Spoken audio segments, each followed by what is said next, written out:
Friends, जय हिंद। स्वागत आपका आपके अपने चैनल होम ट्यूशन पे। दोस्तों, जैसा कि आप जानते हैं 9 जून को बीएसएफ की तरफ से सीएपीएफ यानी सेंट्रल आर्म्ड पुलिस फोर्स की तरफ से हेड कांस्टेबल मिनिस्टर और एएसआई स्टेनो की कंबाइन वैकेंसी का नोटिफिकेशन जारी होने वाला है, जिसमें कुल मिला के 1526 पद यहाँ पे नोटिफिकेशन में आने वाले हैं। तो दोस्तों, अगर आपका ड्रीम है हेड कांस्टेबल बनने का, तो उससे पहले जरूरी है कुछ इंपॉर्टेंट डॉक्यूमेंट्स, क्योंकि आप रिटन एग्जाम पास करेंगे, फिजिकल पास करेंगे, टाइपिंग पास करेंगे, और उसके बाद एक छोटे से डॉक्यूमेंट की वजह से, एक छोटे से कागज की वजह से आपको रिजेक्शन का सामना करना पड़ता है। तो पूरी करी कराई मेहनत पे पानी फिर जाता है। तो इसलिए आप चाहते हैं कि सारे इवेंट आप बेहतरीन तरीके से पार करके फाइनल सिलेक्शन को सुनिश्चित करें, तो उसके लिए जरूरी है अपने इंपॉर्टेंट जो डॉक्यूमेंट्स हैं उनको आप पहले ही रेडी करवा लीजिए, क्योंकि दोस्तों इसमें नोटिफिकेशन में क्लियर ये मेंशन होगा कि लास्ट डेट से पहले के इंपॉर्टेंट डॉक्यूमेंट्स होने चाहिए। तो कौन कौन से डॉक्यूमेंट्स चाहिए, जानने के लिए वीडियो को ध्यान से और पूरा देखिए। दोस्तों, सीआईएसएफ एचसीएम 2019 में हमने बहुत ही अच्छा प्रदर्शन किया था और लगभग 60 से ज्यादा बच्चों का सिलेक्शन हमने 429 वैकेंसियों में से करवाया था। इस बार भी 1526 पदों के लिए एक बार फिर से वही बैच आपके बीच में आ रहा है, चिराग बैच। जी हाँ दोस्तों, चिराग बैच आपके लिए फिर से हम लेके आए हैं, क्योंकि चिराग का मतलब होता है कि वो दीपक जो अपने घर के अंधकार को दूर कर देगा। जी हाँ दोस्तों, आप अपने माँ बाप को देखिए, उनकी उम्मीदों को देखिए। बहुत सारे बच्चे ऐसे होंगे जिनकी बहनें होंगी, उनकी शादी करनी है, घर की परिस्थिति ठीक करनी है, माँ बाप के सपनों को पूरा करना है, उनकी उम्मीदों पे खरा उतरना है। तो जरूरत है दोस्तों एक रेगुलर तरीके से, एक बिना किसी डाइवर्जन के तैयारी करने की। आप यूट्यूब पे तैयारी करते हैं, लेकिन आते हैं आप क्लास देखने के लिए, लेकिन जब खत्म करते हैं तो कुछ और ही देख रहे होते हैं, क्योंकि डाइवर्जन बहुत सारा होता है। लेकिन जब आप एप्लीकेशन पे आएंगे हमारी, तो वहां पे किसी प्रकार का कोई डाइवर्जन नहीं है। आप अपनी क्लास देखो, पीडीएफ लो, मॉक टेस्ट लगाओ, साइड में हो जाओ और अपनी सेल्फ स्टडी करो। तो केवल 599 रुपए, जी हाँ दोस्तों, केवल 599 रुपए में आपको मैथ, रीजनिंग, जीके, कंप्यूटर और हिंदी आपको मिलेगी। और जीके मैं नहीं पढ़ाऊंगा, जीके के लिए स्पेशल फैकल्टी आएंगी जो आपको डील करेंगी, हिंदी के लिए फैकल्टी आएंगी जो आपको डील करेंगी, मैथ और रीजनिंग मैं पढ़ाऊंगा। ठीक है, कंप्यूटर की स्पेशल क्लास हम वीकली तौर पे लगाएंगे। तो केवल 599 रुपए में आप इस बैच को परचेज कर सकते हो। 10 जून से बैच स्टार्ट हो जाएगा और कल से यानी सैटरडे और संडे 2 दिन आपको यूट्यूब पे मैथ और जीके की डेमो क्लास हम देंगे, रीजनिंग की भी कोशिश करेंगे देने की। तो आप उन क्लासेस को देखिए और आप हमारे साथ जुड़ सकते हो, अगर आपको समझ में आए, अच्छा लगे तो। ठीक है, जरूरत है दोस्तों क्वालिटी कंटेंट की। सवाल हर बच्चा कर सकता है। मैथ का मान लीजिए परसेंटेज का कोई सवाल है, कर तो हर बच्चा सकता है, डिटेल से भी कर सकता है, लेकिन एक सही अप्रोच, एक ऐसा कंसेप्ट जो आपका क्लियर हो और उसके साथ साथ अन्य सवाल भी आपके क्लियर हों। तो कंसेप्चुअल क्लैरिटी अगर आपको चाहिए, क्योंकि आपके सिलेक्शन की सबसे बड़ी बाधा बनेगा मैथ दोस्तों। ठीक है, क्योंकि आप जानते हैं कंप्यूटर सबके लिए इक्वल रहेगा, रीजनिंग सबको आती है, जीके भी सबके लिए बराबर है। किसी को साइंस का पोर्शन अच्छा लगता है, किसी को हिस्ट्री, पॉलिटी, ज्योग्राफी। तो जो बच्चा आर्ट वाला है कहीं ना कहीं साइंस में मार खाता है, साइंस वाला आर्ट में मार खा जाता है। लेकिन दोस्तों मैथ सबके लिए इक्वल है। आपको percentage, profit loss, advance math भी यहां पे आएगा। तो बिल्कुल कंसेप्चुअल क्लियरिटी और एकदम बढ़िया तरीके से आपको पढ़ाने का प्रयास हम करेंगे। तो आप विश्वास के साथ जुड़ सकते हो। ठीक है दोस्तों, क्योंकि सिलेक्शन लेना है तो टिक के पढ़ना पड़ेगा, क्वालिटी कंटेंट आपको पढ़ना पड़ेगा। और पढ़ाने का तरीका अच्छा लगे, हमारी बहुत सारी वीडियो यूट्यूब पे है पहले की, हम कल से फिर आपको डेमो क्लास देंगे और एडवांस मैथ का भी मैं डेमो दूंगा। तो उसके हाथ पे ही आपको आना है हमारे इस कोर्स में। एप्लीकेशन का लिंक डिस्क्रिप्शन में दिया हुआ है, डाउनलोड कर सकते हैं और आप हमारे साथ ज्वाइन कर सकते हैं। एप्लीकेशन डाउनलोड करने के बाद रजिस्टर करना है, लॉगिन करना है। जैसे ही पेड कोर्स में जाएंगे, सबसे ऊपर आपको मिलेगा आपका चिराग बैच, आप उसको बाय नाउ कर सकते हैं। क्लास आपकी 10 जून से स्टार्ट होंगी, क्लियर है। इसके अलावा रात को 10 बजे मैथ का प्रैक्टिस सेट हम स्टार्ट कर रहे हैं, जो कि रात को 10 बजे हम लेके आएंगे। ठीक है, तो चैनल को सब्सक्राइब करना मत भूलना। तैयारी बहुत ही बेहतरीन, यूट्यूब पे भी क्लास देंगे और एप्लीकेशन पे आपको थ्योरेटिकल क्लास मिलेंगी, प्रैक्टिस सेट आपको यूट्यूब पे मिलेंगे। ठीक है, चलिए तो यहां पे हम बात कर लेते हैं इंपॉर्टेंट डॉक्यूमेंट्स की। तो उससे पहले आप देख लीजिए, यहां पे 9 जून से इनके फॉर्म हैं, स्टार्ट होने वाले हैं। ठीक है, और 8 जुलाई तक आप इन फॉर्मों को भर पाएंगे दोस्तों। ठीक है, अच्छा जी, वैकेंसियों की अगर बात करें तो कुल मिला के 1526 यहां पे वैकेंसियां हैं। सबसे एक डाउट बच्चों का यह है कि काफी बच्चे मेरे से पूछ रहे हैं कि एज काउंट कब से होगी, है ना। बहुत सारे बच्चों को डाउट है कि एज कब से काउंट होगी। तो भैया आप जानते हैं कि फोरम की जो लास्ट डेट है 8 जुलाई है, तो 8 जुलाई 2024 को आपकी उम्र काउंट होगी। ठीक है, जर्नल कैटेगरी से अगर आप बिलोंग करते हैं तो 18 से 25 साल यहां पे आपकी उम्र होनी चाहिए। ठीक है, 18 से 25। ओबीसी से बिलोंग करते हैं तो 18 से 28 साल, और अगर आप बिलोंग करते हैं एससी एसटी से तो 18 से दोस्तों 30 साल तक आप इस फॉर्म को भर सकते हैं। बहुत सारे बच्चे एज रिलैक्सेशन की भी पूछ रहे, तो यहां पे रिलैक्सेशन नहीं मिलेगा, आपके लिए फ्रेश भर्ती है। तो जो बच्चा इस क्राइटेरिया में आएगा उसको ही यहां पे मौका मिलेगा फॉर्म भरने के लिए।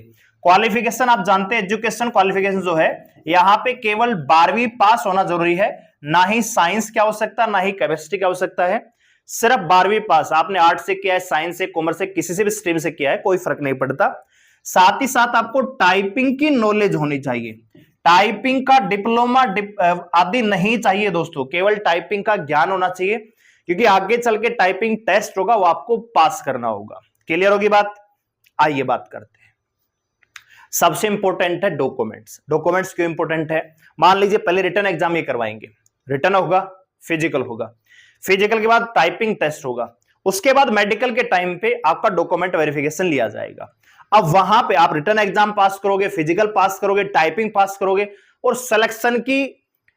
सिलेक्शन और आपके बीच में एक जो दीवार बन के खड़ा होगा वो होगा आपका डॉक्यूमेंट्स।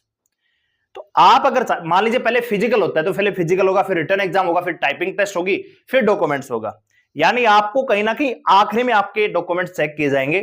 तो एक छोटा सा कागज आपकी असफलता का कारण बनेगा, आपकी नौकरी न लगने का कारण बनेगा दोस्तों, इसलिए ध्यान से देखिएगा। मैं एजुकेशन डॉक्यूमेंट्स की बात नहीं करूंगा, अगर आप 12वीं पास है तो आप एलिजिबल हैं, कोई दिक्कत नहीं। आपने 10वीं की है फिर 12वीं की है, कोई दिक्कत वाली बात। आपके पास आधार कार्ड भी होगा, वो भी सही है, आपके पास अदर आईडी भी होंगी, फोटो आईडी जो आपके पास होंगी, ठीक है, वो भी ठीक है। लेकिन उससे ज्यादा इंपॉर्टेंट क्या है? सबसे इंपॉर्टेंट की अगर मैं बात करूं दोस्तों नंबर 1 पे, तो वो है आपका कास्ट सर्टिफिकेट। ठीक है, कास्ट सर्टिफिकेट। ये क्यों इंपॉर्टेंट है जी? क्योंकि सबसे पहली बात ये चाहिए भैया सेंट्रल का, ठीक है, सेंट्रल का होना चाहिए और लास्ट डेट से पहले का होना चाहिए। ये बात ध्यान रखिएगा दोस्तों, लास्ट डेट से पहले का बना होना चाहिए। ठीक है, क्योंकि एक बात आप जान लीजिए, फॉर्म कई बार होता क्या है कि जैसे मान लीजिए बच्चे कम होते हैं, डॉक्यूमेंट्स वेरिफिकेशन के टाइम पे अगर बच्चे कम होते हैं तो एक आधा बच्चा चल जाता है, कोई बात नहीं जी भैया, ठीक है, बढ़वा लेंगे सर। होता क्या है कि अगर आपके पास सेंटर का नहीं है तो आपको टाइम दिया जा सकता है, बच्चे कम होते हैं तब। लेकिन अब आप जानते हो कि कंबाइन भर्ती हो रही तो बच्चों की जो संख्या रहेगी लाखों में होगी। ठीक है, तो कहीं ना कहीं सीधा छटनी कर देंगे, वो गेट से पूछेंगे भैया कास्ट सर्टिफिकेट ले आओ। कास्ट सर्टिफिकेट का मतलब क्या है दोस्तों? SC ST OBC, SC ST और ओबीसी, ये आपका लास्ट डेट से पहले का बना होना चाहिए और सेंटर का बना होना चाहिए। अब ये क्यों इंपॉर्टेंट है जरा देखिए, ध्यान से समझिएगा। एक बच्चा है ए और एक बच्चा है दोस्तों बी, दोनों ही बच्चे ओबीसी से बिलोंग करते हैं। इसकी जो उम्र है, इसकी जो अपर लिमिट है वो है 23 साल। ये बच्चा जो ए है ये 23 साल का है और ये बच्चा जो है मान लीजिए 26 साल का है। ठीक है, ध्यान से समझिएगा। इनके पास ये गए भैया डॉक्यूमेंट्स, इन्होंने फिजिकल कर दिया, रिटर्न कर दिया, टाइपिंग कर दिया, अब गए डॉक्यूमेंट्स वेरिफिकेशन के टाइम पे, तो इनसे मांगा, इन्होंने कहा जी नहीं बना हमारे पास, तो हमारे पास नहीं है, होगा क्या? ये जो बच्चा है ए, इसकी उम्र कितनी है दोस्तों? 23 साल। जर्नल कैटेगरी की उम्र 18 से 25 साल इसमें मांगी गई है, ये कितने का है? 23 साल। इससे कहेंगे बेटा कोई बात नहीं, अगर आपके पास डॉक्यूमेंट्स नहीं है ना तो आपको हम डाल देंगे जर्नल कैटेगरी में, यूआर में डाल देते हैं सामान्य कैटेगरी। पहली चीज जर्नल कैटेगरी में डाल दिया। अब इससे नुकसान क्या होगा? इस बेचारे के नंबर ही ओबीसी कैटेगरी में है तो जर्नल की कट ऑफ से वैसे नीचे रह जाएगा, ये फाइनल में बाहर हो जाएगा। क्लियर होगी बात? दूसरा, ये है बी बच्चा, ये है 26 साल का। अब ओबीसी कैटेगरी में 18 से 28 साल तक फॉर्म भर सकते हैं, बिल्कुल सही बात है, लेकिन डॉक्यूमेंट्स वेरिफिकेशन के टाइम पे आपके पास ये डॉक्यूमेंट्स नहीं है, ये गया भैया मेरे पास तो सर जी ओबीसी का नहीं है, सेंटर का, तो क्या करें? तो ये कहेंगे भैया आपकी उम्र कितनी है? 26 साल। जनरल कैटेगरी में शामिल होने के लिए उम्र कितनी होनी चाहिए? 18 से 25 साल। आप अपने घर जाइए, आप अपने घर जाइए, ठीक है। तो समझना यह है कि इंपॉर्टेंट, अब इस बेचारे ने मेहनत की है, इसने भी रिटन एग्जाम पास किया, फिजिकल किया, टाइपिंग किया, लेकिन फाइनल में बाहर हो गया, ठीक है। सीधा बाहर करेंगे गेट से दोस्तों, इस बात का ध्यान रखना। तो ये छोटा डॉक्यूमेंट्स नहीं है, ये आपके रिजेक्शन का कारण बनेगा। तो इसलिए एक तो लास्ट डेट से पहले का बना होना चाहिए और दूसरा सेंटर का बना होना चाहिए। जब हम नॉर्मली डोमिसाइल बनवाने जाते हैं कोर्ट में, तो आपका स्टेट का बनता है, ठीक है, लेकिन आपको उनको बोलना पड़ेगा दोबारा जाके कि हमें सेंटर का चाहिए, तब वो सेंटर का फॉर्मेट निकलवा के देंगे। जब डिटेल नोटिफिकेशन आ जाएगा 9 तारीख को, तो उसमें भी फॉर्मेट होते हैं कि सेंटर का ये इस प्रकार का फॉर्मेट होना चाहिए, वो फॉर्मेट आप उसको दिखा सकते हो और उसके जैसा आपको ये बनवाना है SC ST OBC सेंटर का, और वो भी कौन सा दोस्तों? लास्ट डेट से पहले का बना होना चाहिए। अब बहुत सारे बच्चे पूछते हैं कि सर हमारे पास मान लीजिए 4 साल पहले का बना हुआ है, लास्ट डेट से पहले का है, लेकिन 4 साल पहले का है, 2019-20 का है, कोई दिक्कत नहीं है। नॉर्मली क्या होता है कि 3 से 4 साल के बाद रिन्यू करवा लेना चाहिए, ठीक है।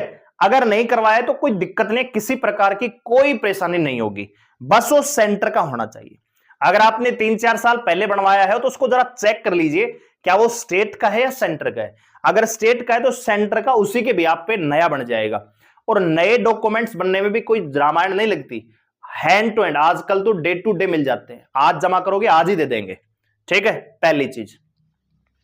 दूसरा, जो बच्चे EWS कैटेगरी से हैं, EWS कैटेगरी के पास जो EWS सर्टिफिकेट है दोस्तों, ये आपका 2024-25 का होना चाहिए, ठीक है, यानी करंट ईयर। आप जानते हैं कि मार्च अप्रैल से नया वित्तीय वर्ष स्टार्ट हो जाता है, तो आपके पास अभी का बना होना चाहिए। अभी कौन सा महीना चल रहा है? जून चल रहा है दोस्तों, तो अभी का लेटेस्ट बना होना चाहिए, नहीं तो आगे जाके आपको रिजेक्शन का कारण ये आपका EWS बन जाएगा, ठीक है दोस्तों, ये चीज है। दूसरा, बहुत सारे बच्चे बाद में फॉर्म भरने के बाद कमेंट करते हैं कि सर मेरे आधार कार्ड में मेरा नाम गलत है, मेरी आधार कार्ड में डेट ऑफ बर्थ गलत है, या मेरी 10वीं के सर्टिफिकेट में ये गड़बड़ है। तो भैया ये अगर कोई मिस्टेक है तो आप उसको भी समय रहते ठीक करवा सकते हो, ठीक है। आधार कार्ड में मिस्टेक, आधार कार्ड सेंटर में जाओ, वहां पे करेक्शन करवा लो।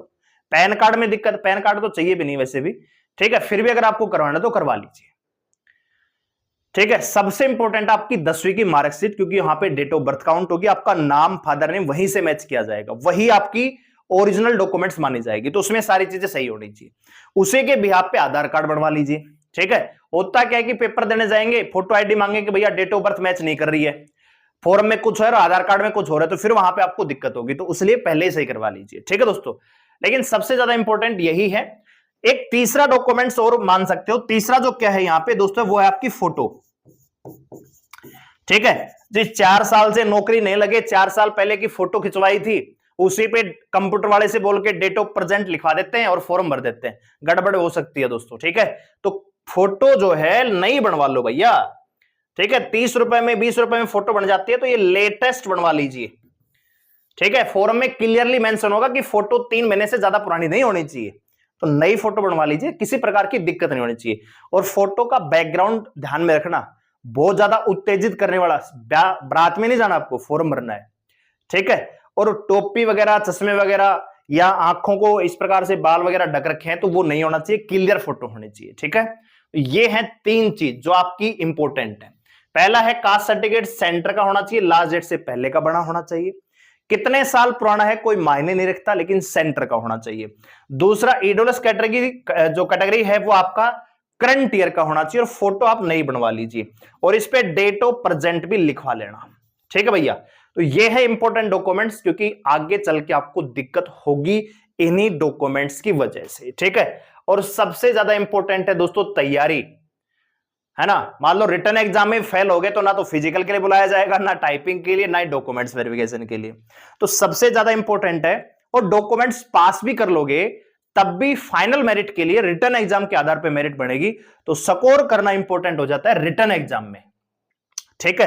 तो भैया 599 रुपए कोई ज्यादा नहीं है, 1 महीने का जियो का रिचार्ज होता है 599 में, इसमें हम आपको 1 साल की वैलिडिटी के लिए कोर्स दे रहे हैं। Math, reasoning, GK, Hindi, computer, पांचों चीजें मिलेंगी। अगर कंप्यूटर नहीं आएगा तो हिंदी हो जाएगी, उसमें कंप्यूटर ऐड नहीं होगा, ठीक है। साथ ही साथ इसी कोर्स में आपको 10 मॉक टेस्ट दे रहे हैं, मतलब आपको अलग से टेस्ट सीरीज हमारी आएगी, वो ले सकते हो। 10 मॉक टेस्ट इसी कोर्स में मिल जाएंगे, ठीक है। तो आप क्या करोगे, किताब लेने जाओगे, भैया 10 मॉक टेस्ट की, 10 ही मॉक टेस्ट आते हैं, आपको यही मिल जाएगी ना। ऑनलाइन पेपर होगा, ऑनलाइन की आदत डालिए। तो मैं कह रहा हूं कि अगर आप सीएपीएफ एचसीएम की तैयारी कर रहे हैं या करने वाले हैं तो आपको कहीं और जाने की आवश्यकता नहीं है, सारी चीजें आपको एक ही जगह मिल जाएंगी। हम करंट अफेयर की पीडीएफ भी आपको देंगे डेली बेसिस पे, और वो भी खाली एमसीक्यू नहीं, डिटेल करंट अफेयर, डिटेल उसमें लिखा होगा कि ये चीजें क्यों हुई है, उसका पूरा विश्लेषण, ठीक है। आपको पीडीएफ मिलेंगी, आपको बहुत सारी चीजें अन्य मिलेंगी। तो आइए हमारे कोर्स में स्वागत है आपका। एप्लीकेशन का जो लिंक है वो डिस्क्रिप्शन दिया हुआ है, डाउनलोड कीजिए, रजिस्टर कीजिए, लॉगिन कीजिए और कोर्स को ज्वाइन कर लीजिए। 10 तारीख से क्लास स्टार्ट हो जाएंगी और कल हम आपको डेमो क्लास भी देंगे। जीके की क्लास आज लगेगी डेमो के लिए, कल भी और परसों भी, 3 दिन डेमो देंगे, उसके बाद आपका कोर्स एप्लीकेशन पे चलेगा।